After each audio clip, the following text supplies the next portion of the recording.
ஐயா சாப்பிடுங்க ஐயா. பிரசாதம் சாம்பார் சாதம். சர்க்குரு வடபழனி பரஞ்சோதி பாபா சர்வ மங்கள திருவடி சொன்ன ஐயா. சாப்பிடுங்க ஐயா. எல்லாருக்கும் ஆசீர்வாதம் பண்ணுங்க எல்லாரும். வந்த பாபாவே வடபழனி வள்ளலே பாபாவே, வெல்லும் வழி காட்ட வந்த பாபாவே வடபழனி வள்ளலே பாபாவே,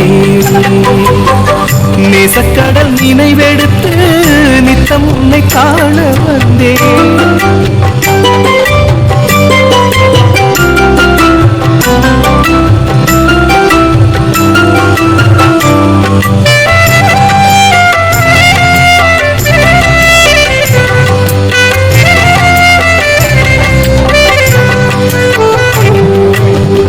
தவமாய் தவம் இருந்தாய், சிவமாய் வீற்றிருந்தாய், சின்னவோ அறைதலிலே எல்லாமும் அறிந்திருந்தாய். தவமாய் தவம் இருந்தாய், சிவமாய் வீற்றிருந்தாய், சின்னவோ அறைதலிலே எல்லாம்